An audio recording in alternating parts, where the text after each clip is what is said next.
dans l'autre salle. Ok. Du coup, Terania, tu me dis quand tu vas lancer le live, comme ça on commence à présenter.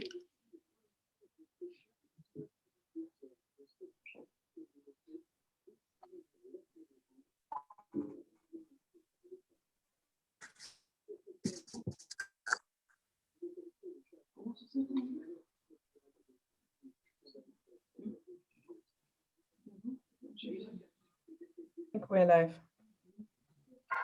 Pardon? We're live, I think. Le live?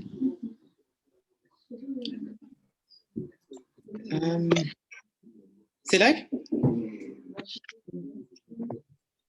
I think so because it is blinking. Non, pas encore, pas encore.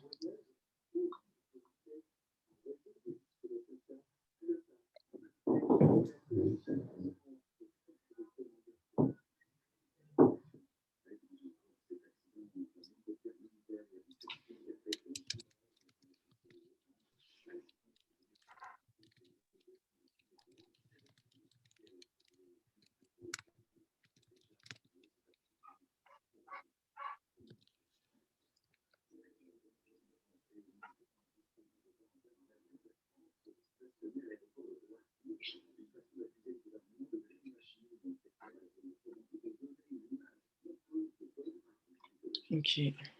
On nous dit de commencer, donc on va commencer. Alors, merci pour votre patience.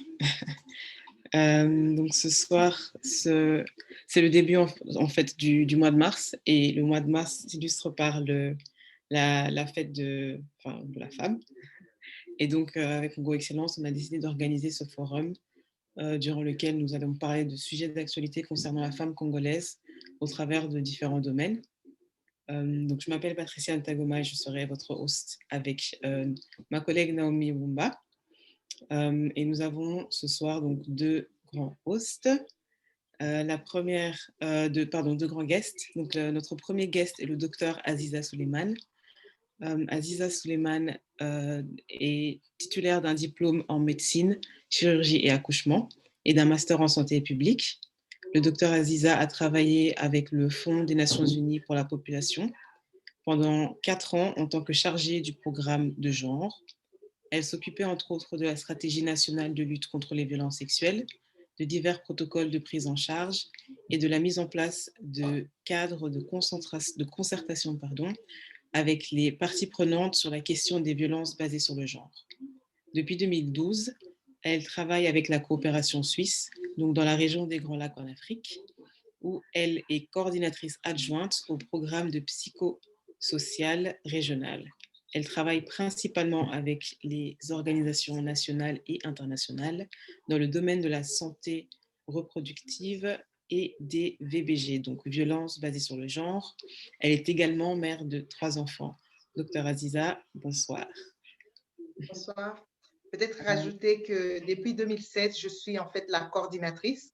Je ne suis plus l'adjointe. Désolée, je dois mettre mon profil à jour. Merci beaucoup. Merci. Notre deuxième guest ce soir, c'est Madame Yvonne Chika, qui est la fondatrice de la société Odari SARL, qui offre des solutions RH et juridiques aux entreprises. Yvonne Chika a un robuste parcours académique qui inclut une maîtrise en droit public international, un certificat en ressources humaines et diverses formations internationales en leadership et management. Son expérience professionnelle inclut des postes en ressources humaines et questions légales dans les ONG internationales telles que Care International et World Vision International, des sociétés aussi telles que Orange et Total, où elle siège au conseil de direction actuellement. Donc, elle croit fermement à la devise qui dit que tout est possible à celui qui croit et que les seules limites qui existent sont celles que nous créons pour nous-mêmes. Madame Chika, bienvenue également. Il y avait quelques petits problèmes de connexion, sûrement qu'elle pourra nous rejoindre au cours du forum. Alors aujourd'hui, le sujet que nous allons traiter, donc, c'est la femme congolaise dans la vie professionnelle. C'est une opportunité pour le développement socio-économique du Congo. Bienvenue à nos participants et merci à vous, mesdames, d'être ici parmi nous ce soir. Donc, également de ma part, merci beaucoup d'avoir répondu à notre invitation. C'est vraiment un honneur pour nous de vous avoir parmi nous aujourd'hui pour partager avec vous sur votre parcours, qui est d'ailleurs des très beaux parcours. Et le but de ce forum, c'est vraiment d'échanger ensemble sur les enjeux actuels de la femme et notamment de la femme congolaise sur l'entrepreneuriat, dans l'entrepreneuriat et dans le business. Et, oh, il y a eu un problème. Et notamment, vous êtes de retour, ok. Et notamment dans son rôle dans le développement socio-économique. Donc, aujourd'hui, on va vraiment essayer de mener une conversation ensemble, d'apprendre aussi de votre parcours que vous avez eu et de vos expériences afin que nous, en tant que jeunesse, nous puissions avancer et bénéficier de ce que vous avez déjà vécu et peut-être esquiver certaines choses et mieux avancer dans le futur. Dans ce cadre-là, notre première question, ça serait, comme on peut le savoir déjà dans l'actualité, c'est que le business et le développement ou l'entrepreneuriat, c'est toujours encore un secteur qui est très dominé par les hommes. Et notamment, le Congo reste une société qui est très patriarcale. Est-ce que vous pensez qu'il y a aujourd'hui l'égalité d'opportunités, de carrière en tant que femme par rapport aux hommes au Congo? Oui. Alors, qui commence? Vous pouvez commencer. Je ne sais pas si Madame Chika, elle nous écoute. Ouais. Je préfère qu'elle commence. Oui.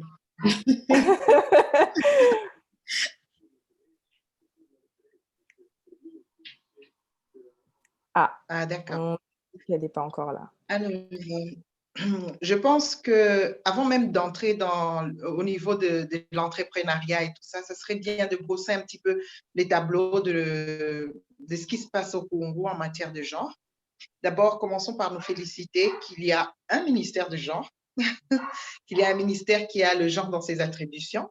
Et pratiquement dans toutes les provinces, il y a au moins un ministère qui a aussi les gens dans ses attributions. Donc, c'est quand même un ministère assez décentralisé. Félicitons-nous aussi qu'il y a une politique genre dans notre pays qui est tout le temps mise à jour et qui, quand même, est, à mon sens, qui a bien pris en compte les besoins différenciés des hommes et des femmes. Félicitons-nous aussi qu'en RDC, il y a pas mal d'avancées qui ont, même dans le cadre des stéréotypes, maintenant, on a de plus en plus de personnes qui comprennent que l'égalité des chances, l'opportunité des chances, c'est quelque chose c'est une valeur avec laquelle il faut compter et qui peut permettre au pays de décoller. Néanmoins, il y a quand même pas mal de choses qui bloquent et qui, à mon sens, devraient être prises en compte, notamment la participation effective des femmes. Vous avez sûrement entendu parler de ce mouvement que l'on appelle la dynamique 50%, qui rappelle que notre Constitution, et ça c'est une bonne chose, que notre Constitution a demandé à ce qu'il y ait au moins 50% des femmes dans toutes les instances de la République. Mais c'est encore un rêve. Il y a encore plein d'endroits où on n'a même pas 10% des femmes. Alors, pour dire, est-ce que les femmes ont les mêmes chances? En théorie, oui. En théorie, oui, puisque les cadres légaux, le dispositif légal, les politiques et tout ça sont là. Mais en pratique, toutes ces mesures, toutes ces dispositions légales ne sont pas malheureusement suivies des mesures d'application. Si nous avons une politique genre, oui, mais quelles sont les mesures d'application qui sont faites pour que les autres femmes, celles qui n'ont peut-être pas eu toutes les chances que peut-être nous autres avons eues, puissent aussi accéder justement à ces instances de prise de décision, mais aussi aux autres instances où elles peuvent, elles aussi, apporter leur contribution.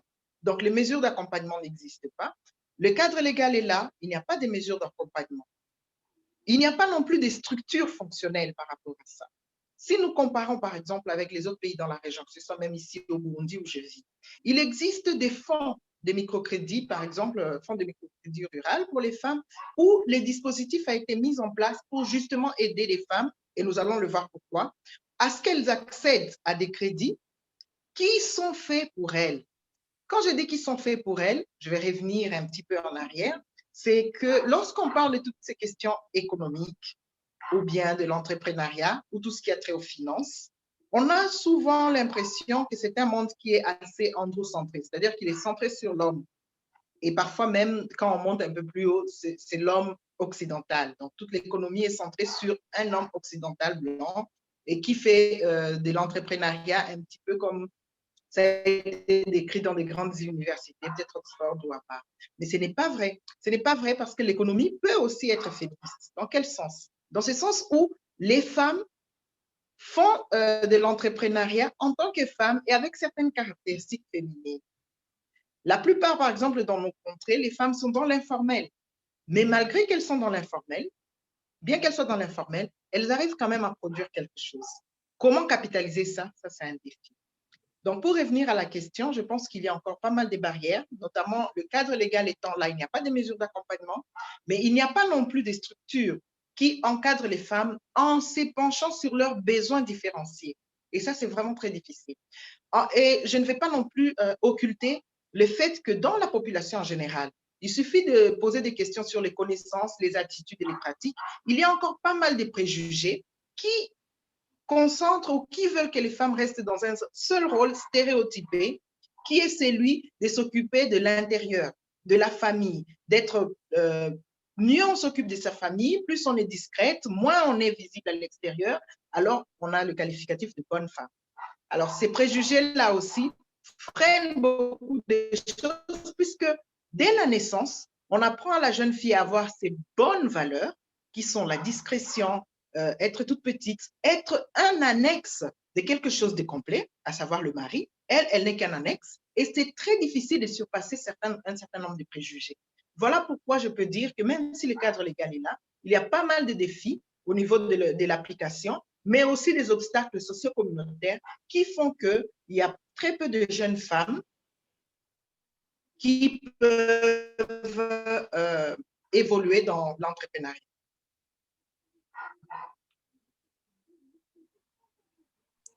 Merci beaucoup. Voilà. Je ne sais pas si Madame Chika, elle a pu nous rejoindre entre-temps. J'ai vu qu'elle est venue et puis qu'elle est un peu repartie. Qu'elle est repartie. Mais j'aimerais quand même répondre à ce que vous venez de dire. Je trouve ça intéressant de savoir qu'en fait, qu'il y a déjà la dynamique 50-50, je ne la connaissais pas personnellement.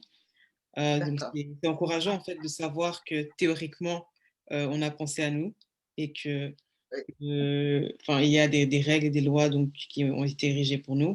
Maintenant, quand vous parlez de structure et que dans les faits, en fait, finalement, il n'y a pas grand-chose qui est fait, mais est-ce que c'est quelque chose doit être fait par les hommes ou est-ce que c'est nous qui devrions en fait nous lancer et le faire? Parce que si c'est des choses qui doivent être faites pour nous, est-ce que c'est pas à nous un peu de nous lancer? Qu'est-ce que vous en pensez?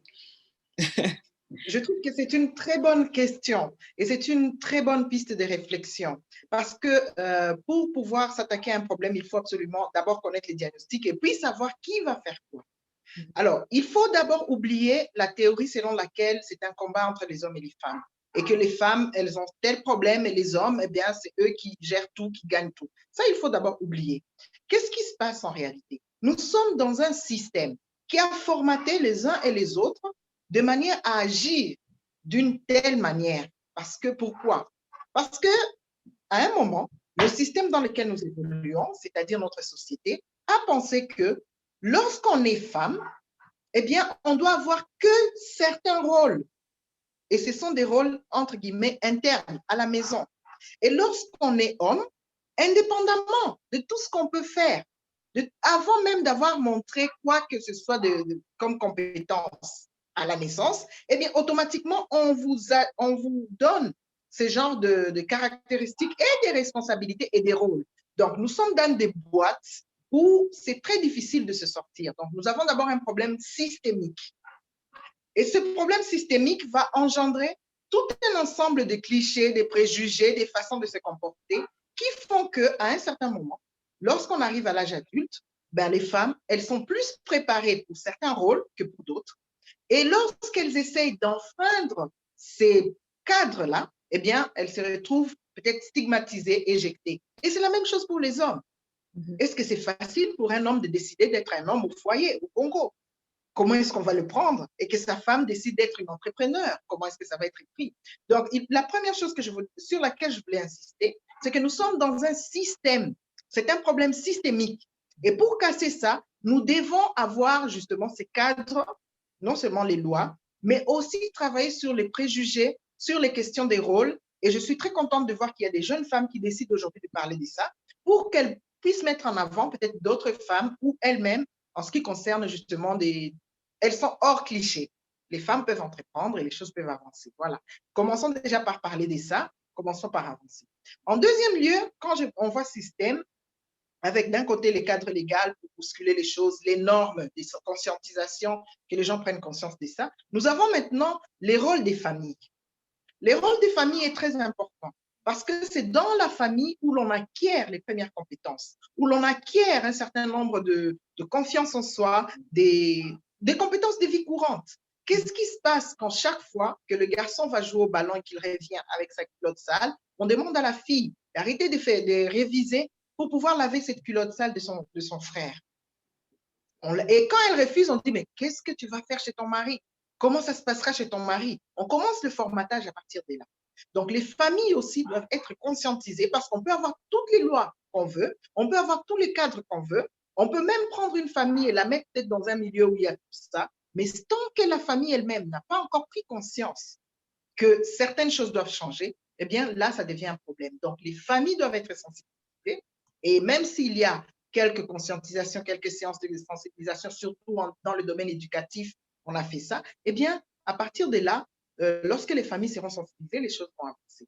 Nous avons aussi des politiques sectorielles, c'est-à-dire dans certains secteurs clés. Dans ces secteurs clés-là, ces politiques doivent vraiment être mises en place et assurer le suivi. Je commence par l'éducation. Comment ça se passe pour la jeune fille? On commence déjà à lui dire, ah, les mathématiques, c'est difficile. Et quand elle est à l'école, parce que je gère une toute petite école ici à Bujumbura, et ça m'arrive de regarder les manuels. Qu'est-ce qu'on voit dans les manuels? Qu'est-ce qu'on dit des mamans? Hein? Maman, elle est à la cuisine, elle fait la cuisine, et papa, il fume la pipe, il revient du bureau. Est-ce que ce sont des images? Est-ce que ce sont des images qui poussent? Est-ce que ce sont des modèles qui montrent qu'on peut entreprendre? Le cours de problèmes, par exemple.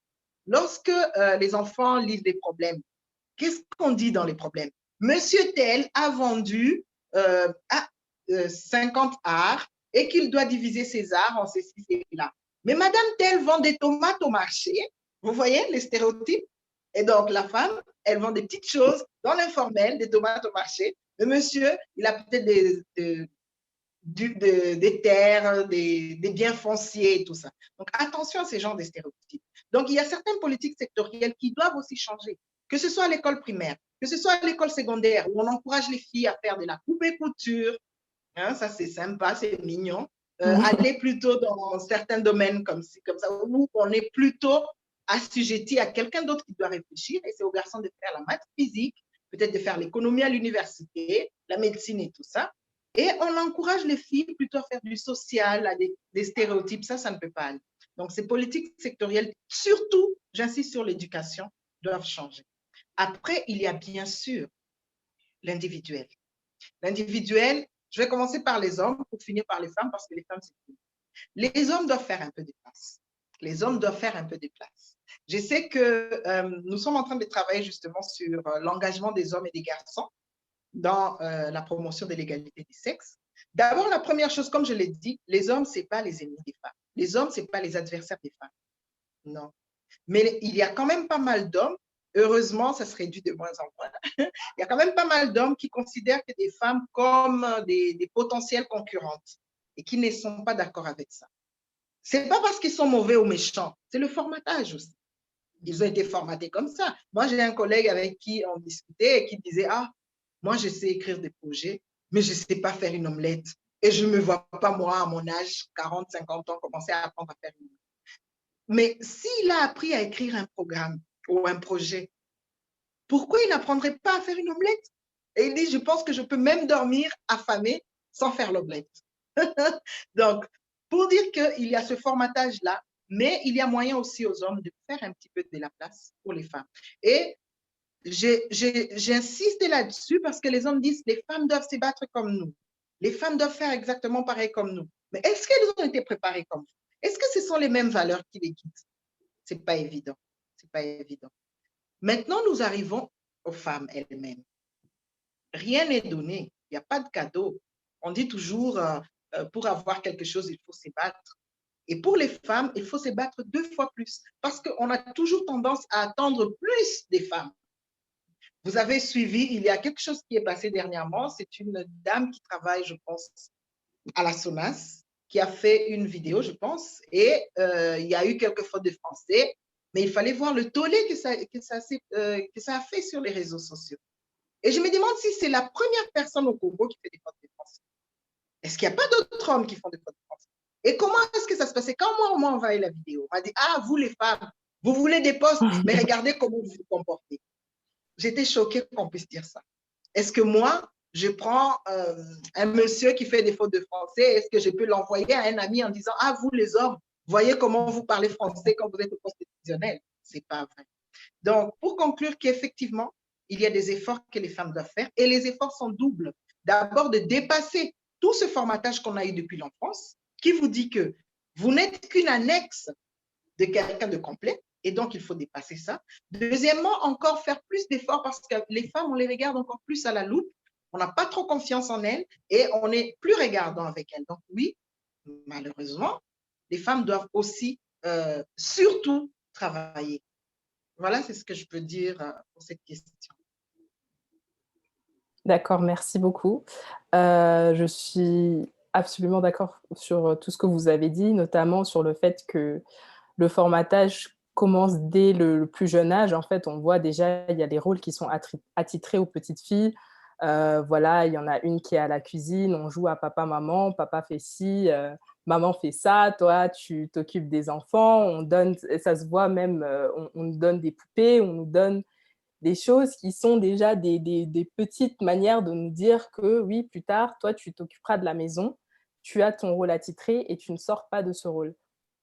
Et même lorsqu'une femme essaye d'expérience personnelle, je sais que même lorsque j'ai décidé de faire des études supérieures, j'ai eu beaucoup de gens, même étant dans un pays en Occident, j'ai eu quand même beaucoup de gens qui m'ont dit « mais est-ce que tu ne penses pas à te marier, tu ne peux pas gagner plus que ton mari, etc. etc. » Ma question, ça serait déjà, est-ce que vous, personnellement, dans votre très beau parcours que vous avez, est-ce que vous avez eu quand même certaines embûches par des hommes qui vous ont tenu tête, qui ont dit que voilà, vous êtes femme et vous n'êtes pas digne d'être au poste où vous êtes aujourd'hui? Et quel serait, à votre avis, le tout premier pas qu'on pourrait faire pour la jeunesse future? Parce que, par exemple, ici en Occident, on voit qu'il y a beaucoup de mouvements comme enfin des mouvements très féministes, des mouvements très, on va dire, un peu révolutionnaires. Est-ce que ce genre de mouvement serait possible au Congo ou est-ce qu'il faudrait qu'on s'y prenne d'une autre manière?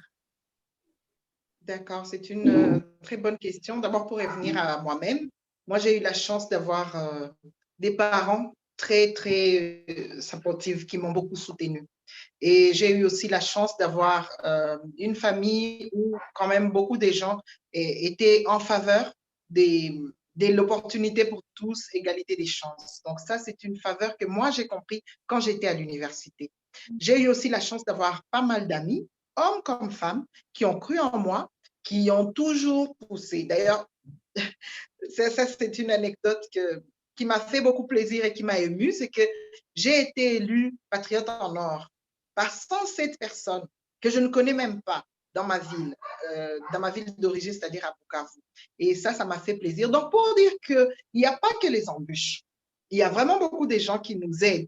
Et il faut être conscient de ça, voir les opportunités et les attraper.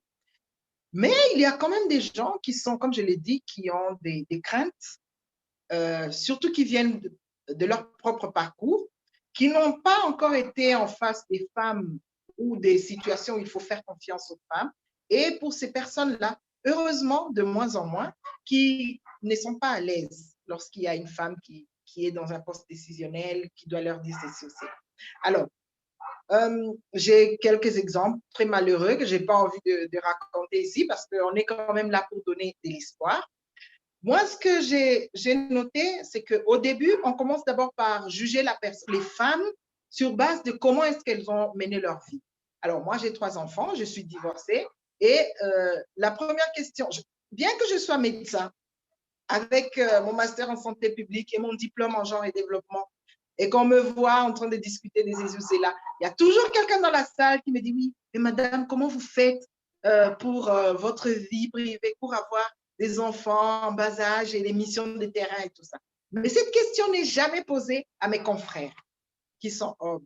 Alors, parfois ça choque, parfois ça blesse et parfois ça amuse. Mais dans le cas précis, ça m'intéresse et c'est important pour moi parce qu'on a dit qu'on va en parler. Et ce que j'essaie de faire, c'est de séparer tout ça. Hein? C'est de séparer tout ça et de dire, bon, comme on est là quand même pour parler de X problèmes ou de Y problèmes, ça, on peut en parler un peu. Alors, quel conseil je peux donner aux filles, aux femmes aujourd'hui? Pour celles qui ont des enfants, s'il vous plaît, éduquez-les pour ce monde d'aujourd'hui, pour le monde qui vit.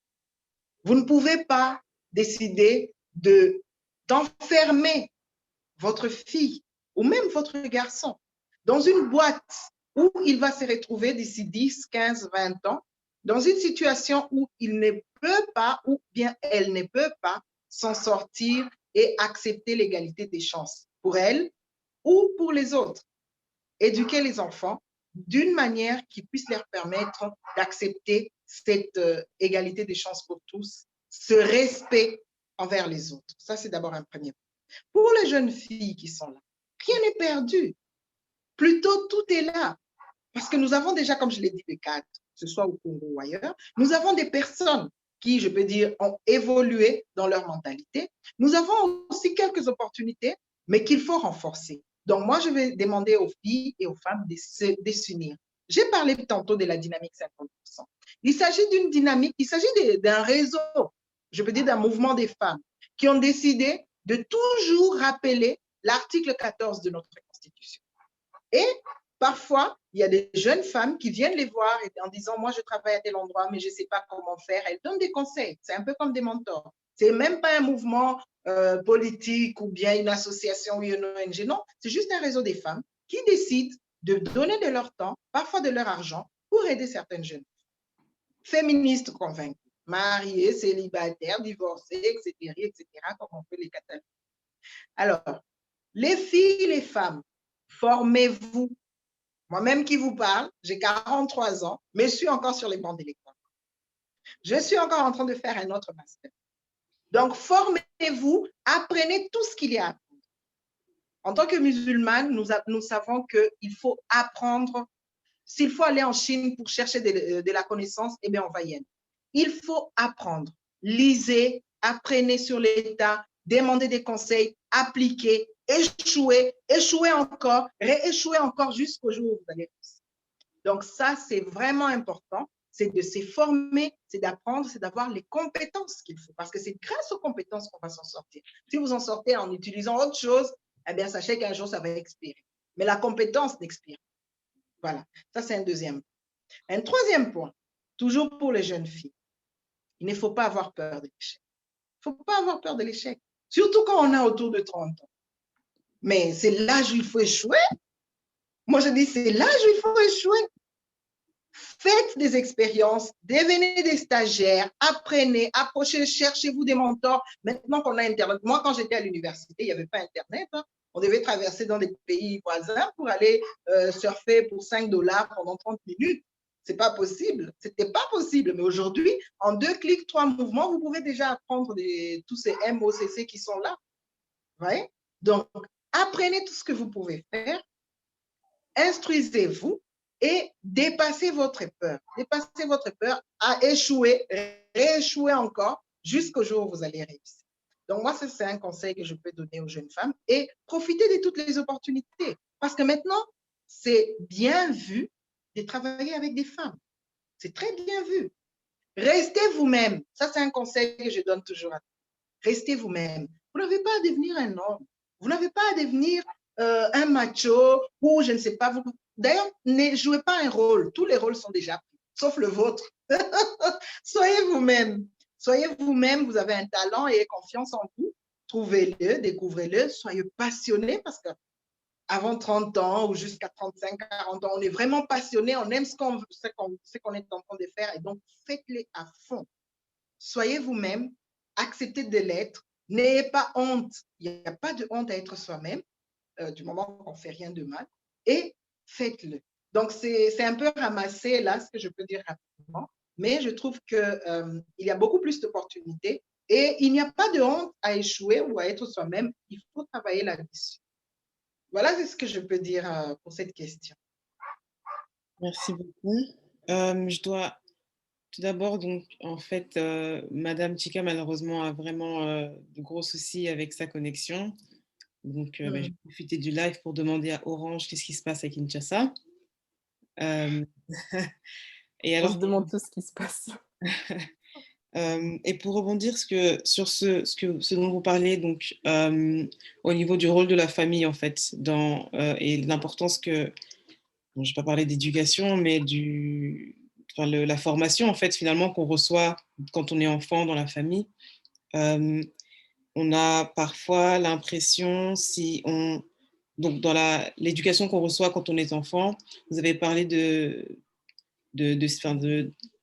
phénomènes systémiques, donc on agit en fait en automatique parce qu'on a été formé d'une certaine manière, mais du coup, est-ce que si on décide je n'ai pas envie de dire d'aller de l'avant, mais si on change un peu nos mentalités et on change la façon dont on éduque nos enfants, la question qui revient souvent, c'est est-ce qu'on ne va pas en contradiction avec nos coutumes? Et donc, c'est quelle est l'ouverture qu'on permet, qu'est-ce qui est autorisé, qu'est-ce qui ne sera pas, comment est-ce qu'on filtre. Et donc ça, c'est une question, donc j'imagine la réponse dépendra des familles et d'à quel point ils sont capables d'accepter. Vous avez parlé de vous-même de votre expérience, donc vous avez de la chance d'avoir des parents qui comprenaient ce que vous faisiez, qui vous ont soutenu. Et de ce côté-là, je pense que je vous rejoins. Et alors, quand vous avez parlé donc ici, vous avez terminé avec l'éducation et donc la peur de l'échec que je pense que hommes ou femmes, nous avons tous. Mais que ce soit en Occident ou en Orient ou en Afrique, partout, les études montrent que les femmes, par exemple pour un entretien d'embauche, si elle pense qu'elle n'a pas les capacités, elle ne va pas se présenter. Alors qu'un homme, même s'il n'a pas les capacités, il va se présenter. Et du coup, est-ce que ça vient c'est dans notre tête? Est-ce que c'est dans la façon dont on nous a élevés? Pourquoi est-ce qu'on a peur d'aller? D'où vient ce blocage? Est-ce que ça vient de notre genre, du coup? Ou est-ce que ça vient d'un autre élément? Moi, c'est la question que je me pose. Donc, si vous pouvez m'aider par rapport à ça. Oui. Vous savez, il y a toujours ce prétexte-là qui vient souvent lorsqu'on est dans des situations assez difficiles ou bien des situations d'inégalité.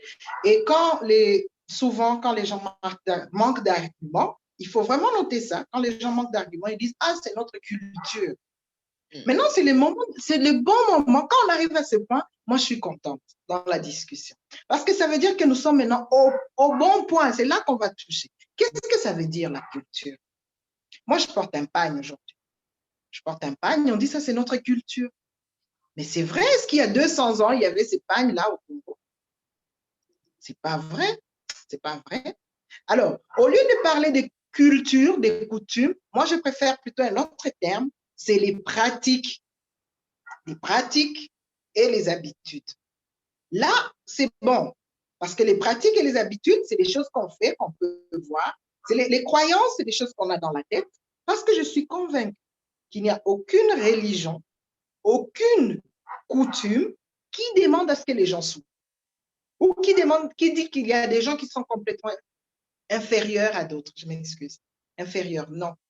Mais on demande aux gens d'avoir certaines pratiques, certaines habitudes, certaines façons de faire qui sont dynamiques. Parce qu'aujourd'hui, je porte un pagne, c'est la culture chez nous. Non, c'est juste une pratique. Il y a 200 ans, si quelqu'un a vu la femme des Zingankoufu, elle n'était pas habillée comme moi. Elle n'était pas habillée comme moi. Mais aujourd'hui, c'est la pratique de porter ce pagne. Donc, la première chose, c'est que quand quelqu'un vous dit ça, écoutez, c'est notre culture, c'est notre coutume. D'abord, posez-lui la question, c'est en quelle langue que tu me parles là? Cette langue-là, elle est admise par notre culture? Non. Donc, tous ces éléments, ce sont des pratiques, ce sont des mécanismes, ce sont des habitudes, ce sont des façons de faire qui sont dynamiques. Et que tout le monde, surtout ceux qui ont du pouvoir, en l'occurrence pour l'instant, ce sont les hommes de pouvoir, religieux, coutumiers, tout ça, utilisent pour justifier certains faits que nous, féministes, nous considérons non justifiables. Voilà. Alors, pour justifier, après avoir dit d'abord que c'est non, c'est... Au début, on disait c'est pour la paix sociale. Il faut que les femmes restent à la maison, que les hommes aillent au travail. Mais on s'est rendu compte que ça n'amenait pas la paix sociale. Non seulement il y avait quand même des guerres qui étaient là, mais même dans les familles, les gens n'étaient pas contents. Il y en avait qui étaient frustrés. Donc, c'est faux cette histoire que si jamais certains restent dans certains rôles et d'autres dans ces rôles-là, il y aura forcément la paix sociale. C'est pas vrai. Il y en a qui ont dit, bon, alors c'est pour une harmonie. Des sociologues bien connus qui ont dit c'est pour une harmonie. Donc, on aura les femmes qui vont faire ça et les hommes qui vont faire ça. Et c'est des constructions sociales. C'est des décisions qu'à un moment, le système a mis en place pour dire, bon, c'est plus facile comme ça. Mais ce n'est pas vrai. Les différences biologiques ne devraient pas primer ou ne devraient pas justifier les inégalités. Et jusqu'à ce jour, c'est quelque chose qui est admis pour toutes les différences biologiques, sauf pour le sexe. Pourquoi? Aujourd'hui, même s'il y en a qui pensent autrement, mais ils ne les diraient pas, le fait d'être noir ou d'avoir des cheveux jaunes ou d'avoir des yeux bleus ne confère pas automatiquement une certaine autorité dans la société. C'est une différence biologique, purement biologique. La manière dont tu as été élevé, les compétences que tu as et tout ça, ok, ça va te donner une certaine valeur dans la société. Alors, pourquoi la différence biologique sexe devrait forcément être le fondement d'une certaine façon différente de traiter les gens? Ah non, je ne suis pas d'accord. Et même la science, heureusement, a déjà prouvé que ce n'est pas vrai, que la différence biologique n'a aucune influence sur l'intelligence. C'est prouvé pour la race, c'est prouvé pour la race, c'est prouvé pour les orientations sexuelles des gens. Et pourquoi est-ce qu'on va seulement se concentrer sur le fait que lorsqu'on est homme ou on est femme, eh bien, les compétences ne sont pas les mêmes. Donc, la science a déjà tranché ça.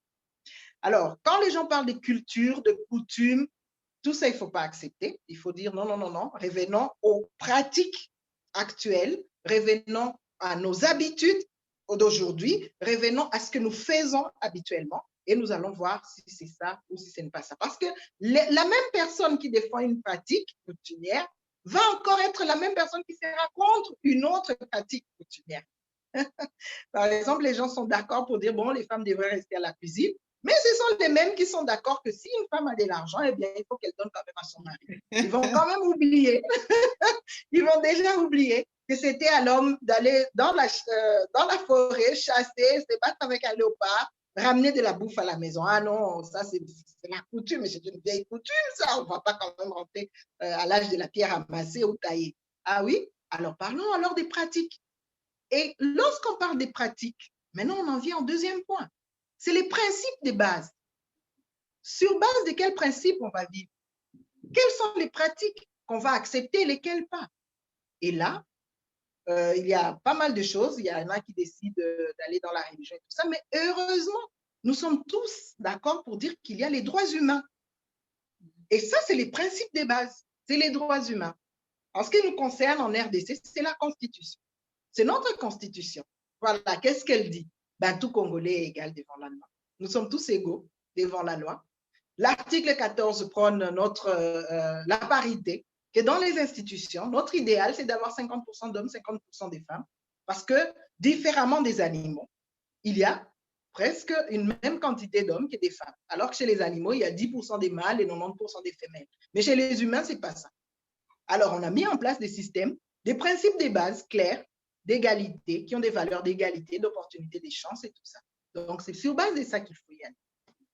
Alors, il y en a qui... On se pose maintenant la question, Bon, on a les principes de base, on a les lois, on a tout ça. Mais alors, qu'est-ce qui se passe? Pourquoi les femmes, elles sont quand même assez timides, elles n'avancent pas, elles ne se battent pas, elles sont toujours dans l'attentisme et elles attendent. Alors, c'est là où je reviens encore pour tout ce qui s'est passé dans la famille, tout ce qui est arrivé. Moi-même qui vous parle là, j'ai dû faire beaucoup d'efforts pour pouvoir, de temps en temps, revendiquer un certain nombre de droits au travail. Et je n'ai jamais pu discuter pour avoir un salaire un peu plus élevé. Donc, il peut arriver que j'apprends que, bon, il y en a qui peuvent discuter avec l'employeur pour avoir un salaire plus élevé. Et j'ai toujours eu l'impression que c'est mal poli, c'est mal élevé. Vous vous rendez compte? Et moi qui vous parle, je suis médecin avec 2 masters. Donc, pour dire que le formatage est tellement profond. Le patriarcat en tant que système, hein, un ensemble des pratiques et des mécanismes qui toujours décident que l'homme doit être supérieur à la femme, eh bien, on a tellement intériorisé des choses que c'est très difficile de faire ça.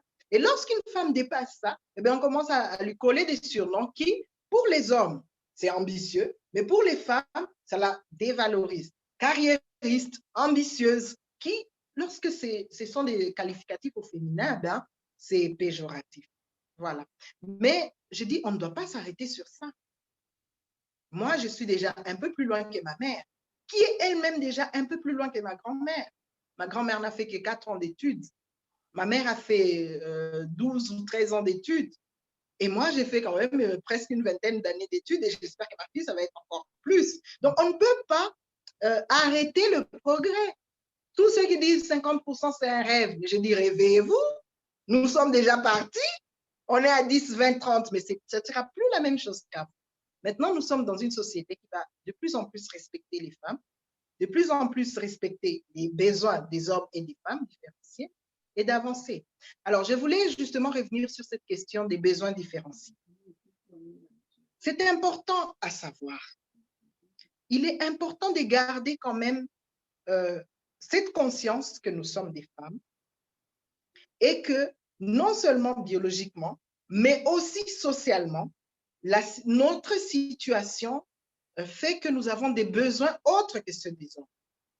Et ce n'est pas à nous de complètement oublier ces besoins, de ne pas s'en occuper. Non, c'est plutôt notre rôle de rappeler aux autres que nous avons ces besoins. Chaque mois, je dois mettre des bandes hygiéniques. Il ne faut pas avoir honte de ça. Peut-être que ça me donne des malaises. Eh bien, je vais le dire.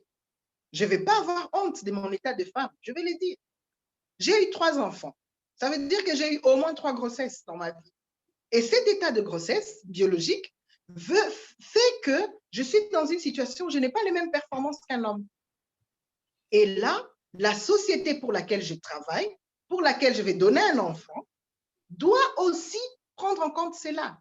Et c'est pour ça qu'heureusement qu'il y a des congés de maternité, qu'il y a des périodes où qu'il y a des vitamines qui me sont données, qu'il y a des moments où l'employeur, en tout cas en ce qui me concerne, c'est ça qui s'est passé, a mis en place des conditions pour que moi aussi, je continue à lui offrir les services tout en tenant compte de mes besoins. Et là, c'est des droits fondamentaux. Donc, nous sommes dans l'égalité des chances, mais surtout, il faut inclure les questions d'équité. Et l'équité, c'est aussi transformer ces mondes pour qu'ils tiennent compte des besoins des femmes. L'équité, c'est transformer ces mondes pour qu'ils tiennent compte des besoins des femmes, qui sont différents aussi, bien sûr, des besoins des hommes. Alors, on ne peut pas dire, mais non, l'entreprise fonctionne comme ça. C'est à vous de vous adapter. Tout le monde est égaux. Tous nos employés sont égaux. Ce n'est pas vrai. Nous avons des besoins différents. Et si nous avons des besoins différents, nous apportons de quelque chose de différent. Il faut aussi que certaines choses soient faites différemment.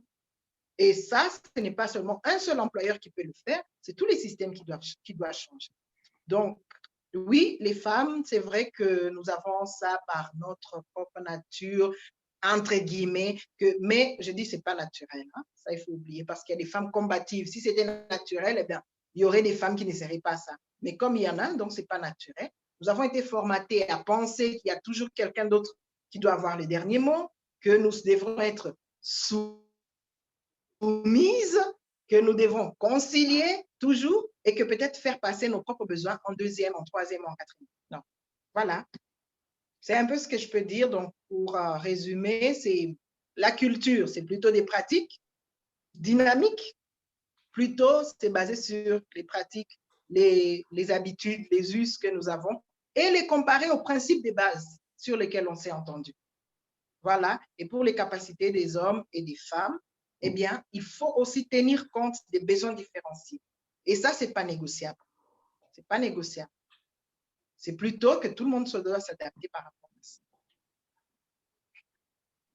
Merci beaucoup. Je tenais à rebondir sur ce que vous avez dit par rapport aux besoins, parce que c'est vrai qu'on oublie souvent que l'égalité, c'est aussi le fait de venir à l'encontre des besoins de chacun et pas juste mettre tout le monde sur le même pied d'égal et dire débrouillez-vous, mais c'est de voir que voilà, ok, là il y a une femme porte un enfant, elle a besoin de ces besoins-là et un homme ne le fait pas. Et que même si on prône l'égalité des chances, ça ne veut pas dire que tout le monde n'a pas des besoins différents et qu'il faut s'adapter en conséquence. Je tiens à rappeler au public que vous pouvez aussi participer. Il y a dans la barre d'en dessous, vous pouvez poser des questions. Si vous avez des questions sur le sujet ou si vous avez des questions spécifiques, peut-être sur le parcours du docteur, ou sur ce qu'on vient de partager, vous pouvez les écrire en commentaire ou voilà, nous les dire, on peut activer votre micro, c'est comme vous voulez. Comme ça, on entre vraiment un peu plus dans cette conversation-là. J'aimerais aussi lever une équivoque sur une idée malheureusement fort répandue qui dit que les femmes n'aident pas les femmes, que les femmes c'est jalouse, que les femmes se battent entre elles et tout ça. Ben, les hommes aussi se battent entre eux. Hein. D'ailleurs, je crois que les hommes tuent plus les hommes que les femmes qui n'ont tué que des femmes. Statistiquement parlant, il y a plus de militaires hommes qui tuent des militaires hommes que de femmes qui se tuent entre elles. Donc, oubliez ça, mesdames et messieurs. Oubliez ça. Moi qui vous parle, la première personne qui m'a donné ma chance, c'est ma mère, une femme. Mon premier employeur, ma chef, c'était une femme, Ursula Céleste. Je ne sais pas si elle est en ligne, mais surtout, merci beaucoup, Ursula. À l'UNFPA, j'avais une jeune dame. Vraiment, on avait le même âge à ce moment-là. Hein? Liliane, elle est maintenant au Canada. Je dis Liliane, merci beaucoup. Elle a cru en moi. Après, je suis allée à la coopération suisse où je n'ai eu que des femmes comme chef. Et même dans mon équipe aujourd'hui, celles qui sont juste après moi, ce sont des femmes. Donc, moi, j'ai eu beaucoup de chance avec des femmes. Beaucoup de chance. Et même si c'est une femme qui m'a invitée à parler de ma vie aujourd'hui, ici, dans cet échange. Donc, c'est faux cette histoire que les femmes n'aiment pas les femmes. Les femmes, on se soutient. Regardez tous les groupes, l'Ikilimba, les groupes de tontines et tout ça. Comment les femmes se soutiennent? Regardez tout ce qui se passe là.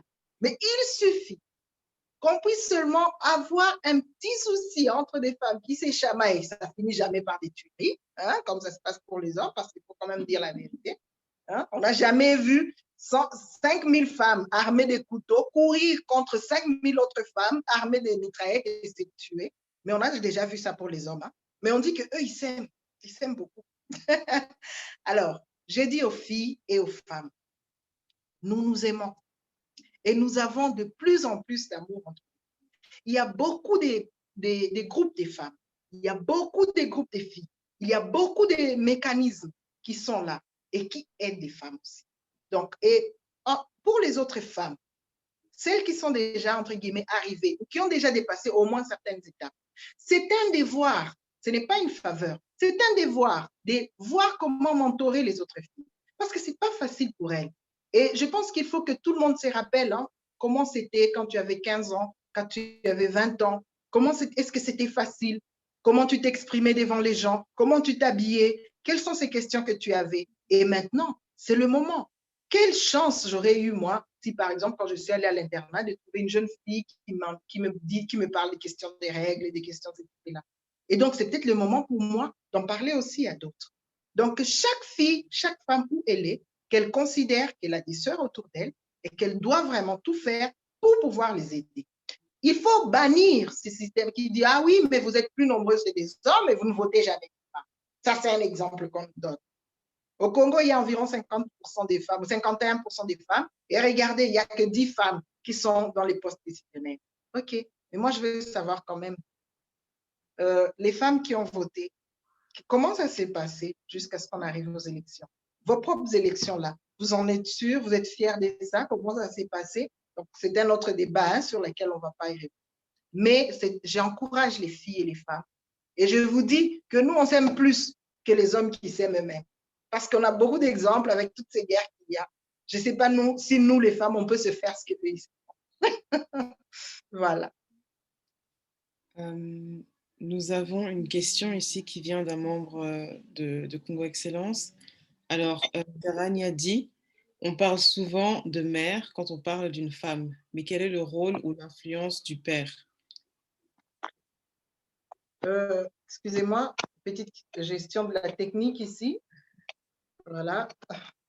Alors, je pense que le père est indispensable. Et c'est pour ça que j'ai même un moment parlé des animaux qui sont différents des humains. Si le père n'est qu'un géniteur, mon Dieu, même un taureau peut le faire. Tout mâle peut mettre enceinte une femelle et disparaître. Ça, je pense même les lézards peuvent le faire. Mais on n'a pas besoin des géniteurs, on a besoin des pères, c'est-à-dire des hommes qui sont là, qui jouent leur rôle de père, d'accompagnant, parce qu'il y a aussi cette image protectrice. La société telle qu'elle est, elle a fait que les pères nous donnent cette image de protection, d'encouragement. Moi, je porte le nom de mon père, donc Aziza Aziz. J'ai ce nom bizarre parce que j'ai le nom et le prénom de mon père et c'est le même nom. Donc, je m'appelle Aziza Aziz. Si mon Magina, mon père, n'avait pas été tel qu'il est, peut-être que je ne serais pas arrivée là. Mon père n'a pas voulu que je me marie à 15 ans. Il a tout fait pour que j'aille à l'université parce que ma mère ne travaillait pas, donc c'est lui qui rapportait de l'argent à la maison. Il a toujours accepté les idées que j'ai toujours données. Donc, les pères sont importants et incontournables. C'est pour ça que je dis, ce n'est pas une question d'hommes contre les femmes. C'est une question des hommes et des femmes qui veulent changer un système pour avoir un système plus égalitaire. Les hommes comme les femmes doivent sortir des boîtes où on les a mis et qui, maintenant, dans le monde où on est, ça n'aide plus personne. On ne s'en sort plus. On ne s'en sort plus. Et il faut absolument repenser certaines choses, déconstruire certaines idées pour façonner de nouvelles choses. Et heureusement que c'est en cours.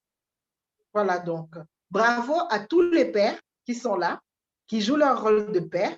Et je vous dis merci, merci d'avoir été là. Voilà. Moi, je me posais la question parce que dans le cadre de votre activité, vous êtes parfois mise en relation en fait avec des parties prenantes parce que vous gérez donc les questions de violence basées sur le genre.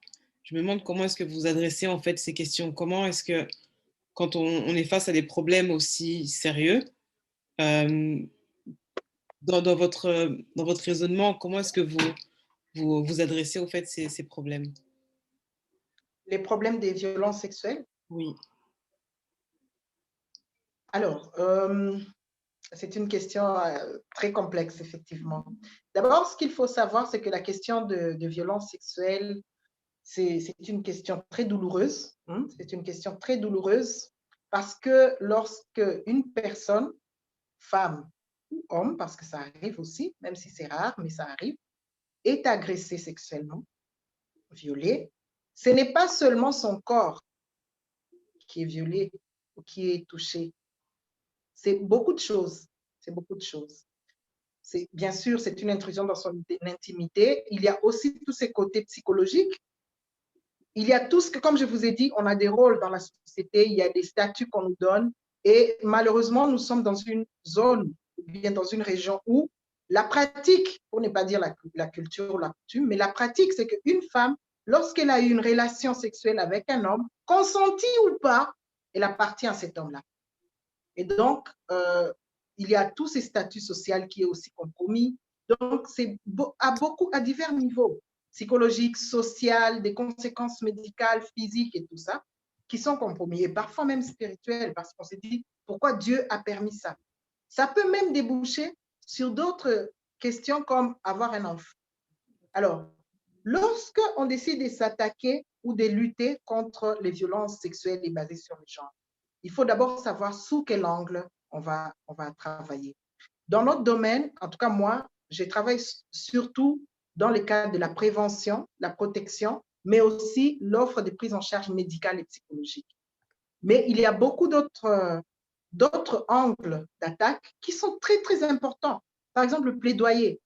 Le plaidoyer pour qu'on ait des lois ou un cadre légal, des dispositions légales, un cadre administratif qui permette à ce que les femmes ou les survivants soient protégés.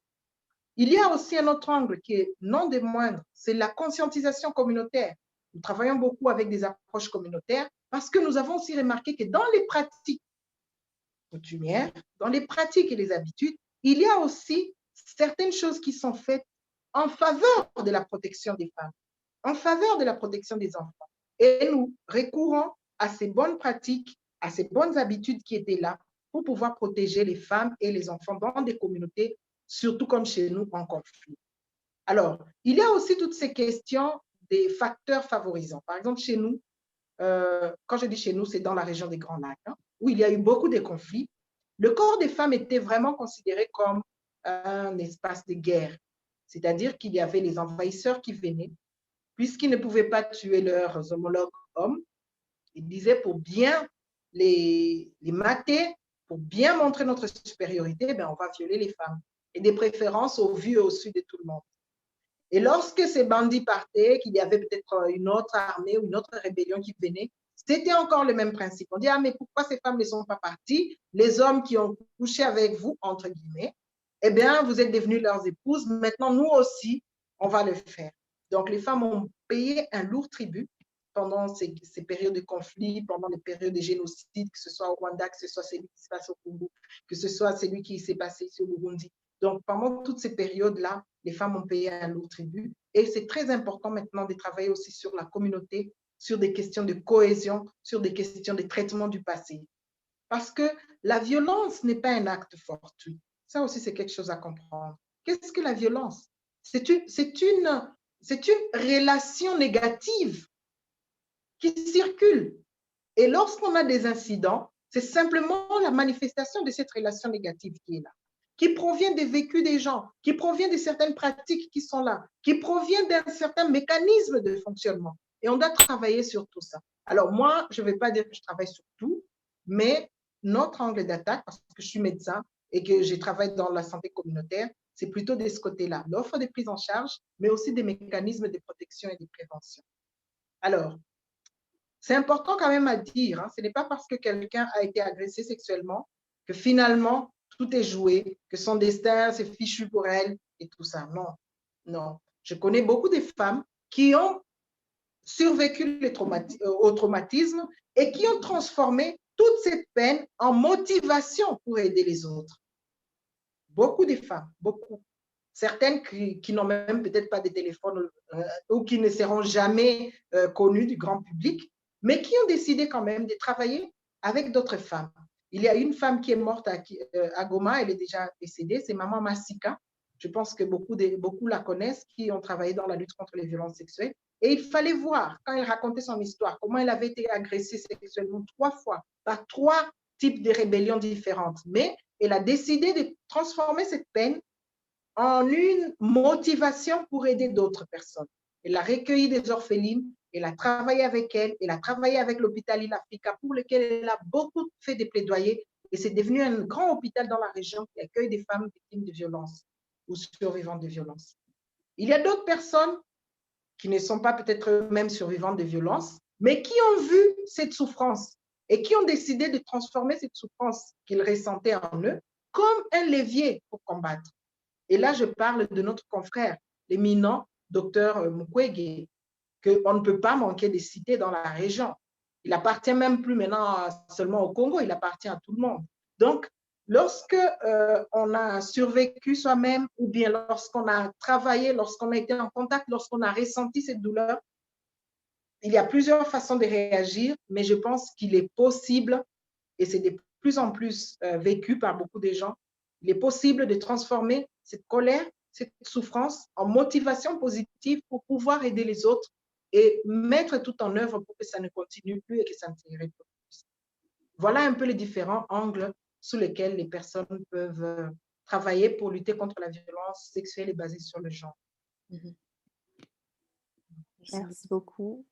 Maintenant, j'aurais une question juste pour revenir par rapport aux femmes qui sont désireuses, par exemple, de travailler et qu'un homme leur interdit de travailler. Comment est-ce qu'elles devraient s'y prendre ou quel comportement elles devraient avoir face à de telles exigences? Alors, c'est quel homme? Parce que ce n'est pas tous les hommes qui interdisent à toutes les femmes.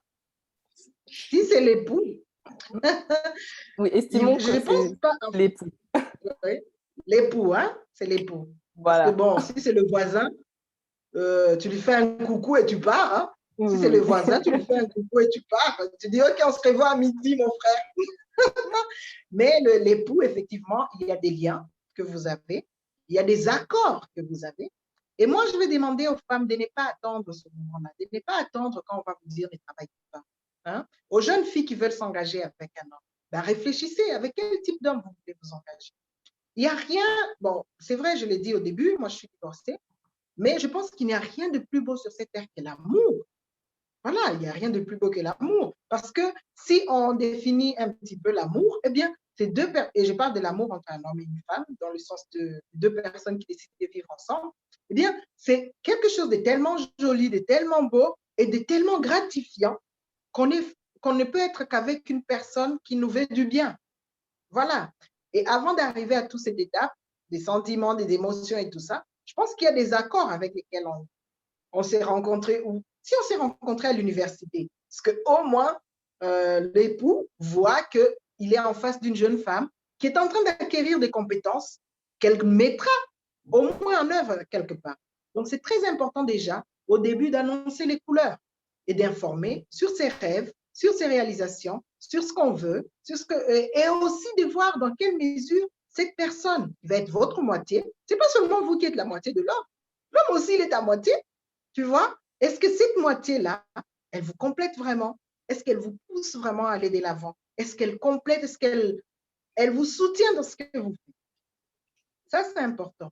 En deuxième lieu, eh bien, quand on est déjà marié, eh bien, on a des choses en commun, que ce soit spirituel, émotionnel, sentimental, financier, économique, et des enfants, et tout ça, eh bien, il est très important aussi de revenir sur ces questions-là.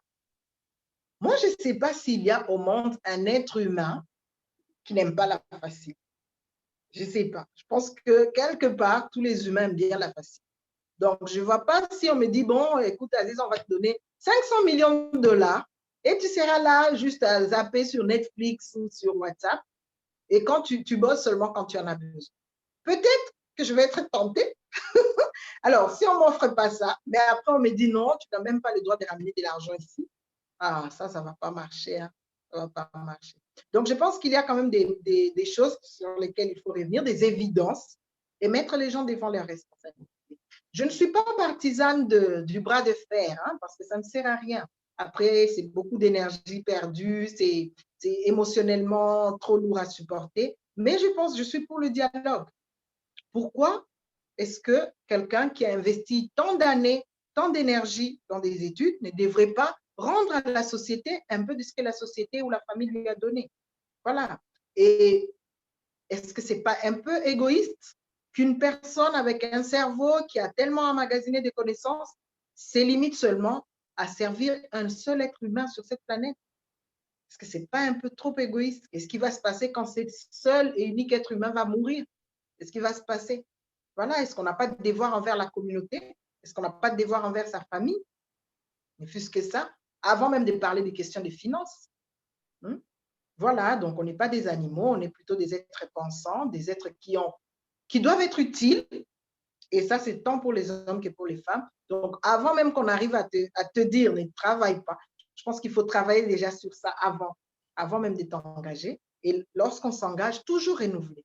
Et une chose qu'il faut savoir pour les femmes, rien n'est acquis.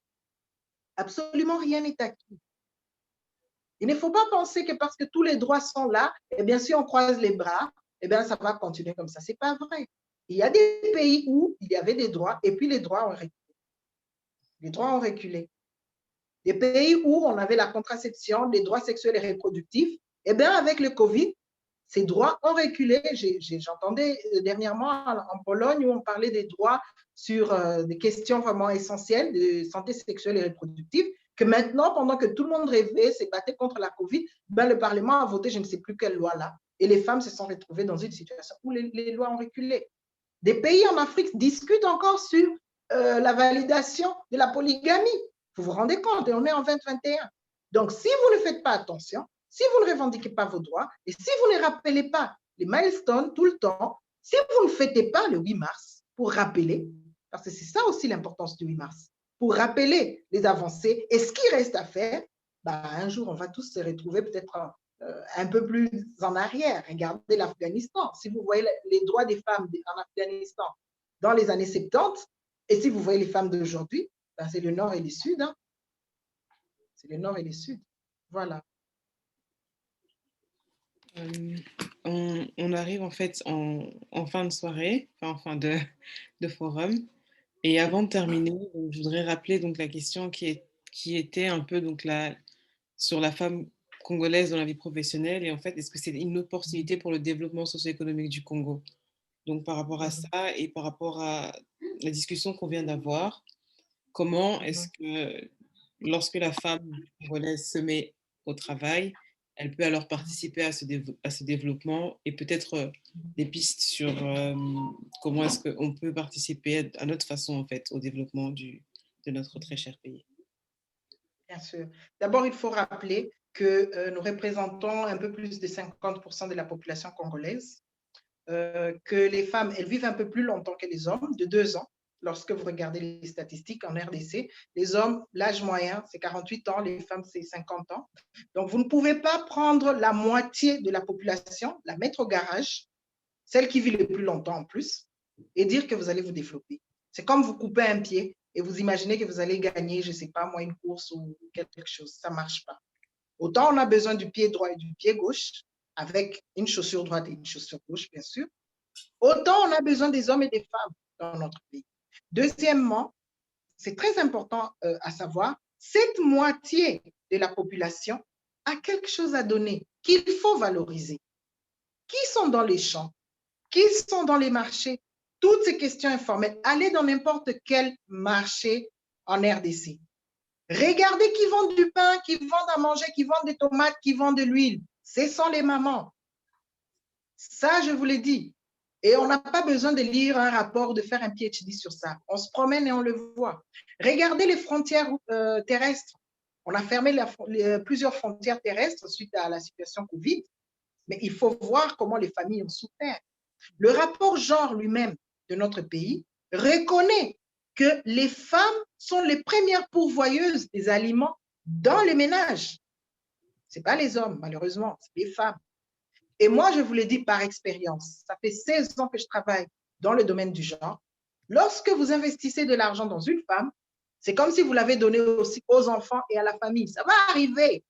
Si tu donnes 1000 francs congolais à une femme, sache qu'elle va faire arriver ça à la maison sous forme de pain, de tomates, d'huile ou quelque chose. Ce n'est pas évident si vous le donnez à un Congolais. Donnez-le plutôt à la Congolaise. Là, vous êtes sûr que les petits Congolais, là, ils vont aussi manger sur ça.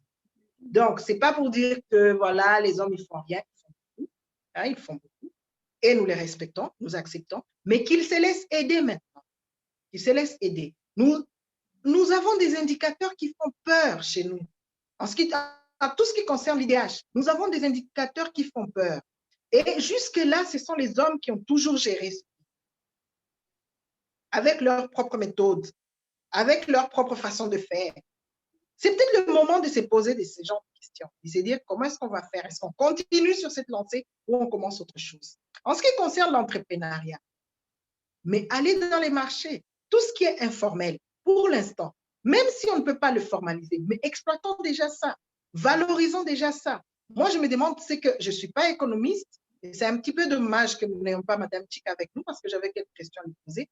C'est comment on peut valoriser tout ce que ces femmes sont en train de faire. Et il y a beaucoup de choses qui peut-être échappent au formel, que ce soit les likilimba, les tontines, les aides que les femmes se font, les caisses vertes, tout ce foisonnement d'idées. Où pour s'entraider entre familles par les femmes. Comment on peut faire pour valoriser ça? Je suis sûre que tout ce que les femmes font, ça peut représenter même jusqu'à 50% du PIB de notre pays. Je suis sûre et certaine. Bon, je ne suis pas économiste, mais quand je vois un peu le dynamisme des femmes, eh bien, c'est ça. Alors, est-ce que le Congo peut s'en sortir si jamais les femmes deviennent entrepreneurs? Moi, je commence même à dire que c'est l'unique voie. Ben, on les a vus, nos messieurs. On n'a jamais eu une présidente femme. On les a vus comme ils sont en train de nous gérer. Comment ça va se passer? Est-ce qu'on va continuer avec ces mêmes valeurs? Est-ce qu'on va continuer avec ces mêmes anti-valeurs? Peut-être c'est le moment de confier aux femmes. C'est pour ça que je soutiens la fameuse dynamique 50%. Toutes ces femmes qui sont à Kinshasa, à Bukavu, à Goma, à Lubumbashi, qui parlent entre elles, qui discutent entre elles, qui vont voir les gouverneurs, qui vont voir les présidents de la République ou dans les institutions et tout ça, qui disent on ne veut plus des petites faveurs en disant on va prendre une ou deux femmes. On veut maintenant faire respecter nos principes de base, à savoir la Constitution.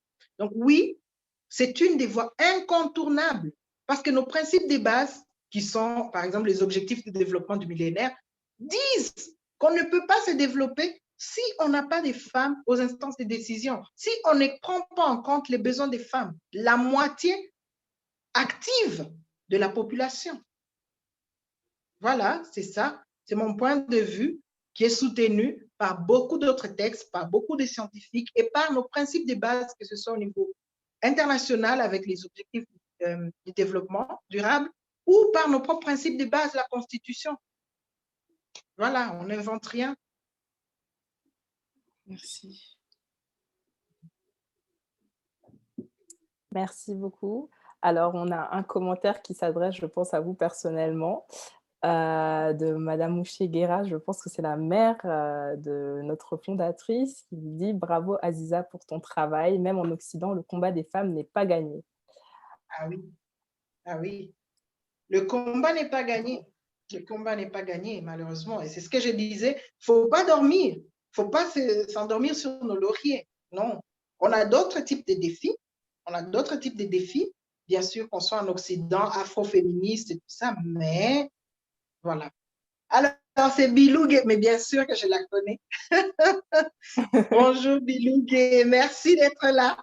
Ça me fait plaisir. Une autre activiste aussi que je suis aussi, bien sûr, sur les réseaux sociaux. Très bien, donc c'est la fin de la première édition de la Congolaise, de Congo Excellence. Merci beaucoup, Dr Aziza, pour toutes ces informations et ce partage aujourd'hui. Merci également à ma collègue Naomi et à toutes les personnes qui, derrière, ont permis que ça se passe et que ça ait lieu correctement. Alors, un grand merci à tous et alors à la semaine prochaine. Merci. À la semaine prochaine.